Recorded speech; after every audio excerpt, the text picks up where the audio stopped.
In this video, I'm going to be showing you how to fix Facebook full screen problem. So go and open up your settings, and then once you're on your main page of settings, scroll down until you get apps. Tap onto apps, and what I'll do is I'll just search for Facebook.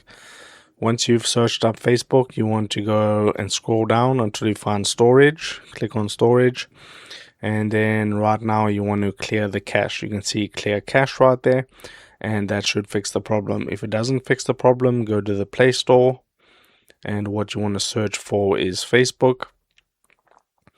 And then you can see if there's any updates available. You want to download the latest updates, and then once that's fully installed, you want to reopen Facebook to see if that fixes your problem.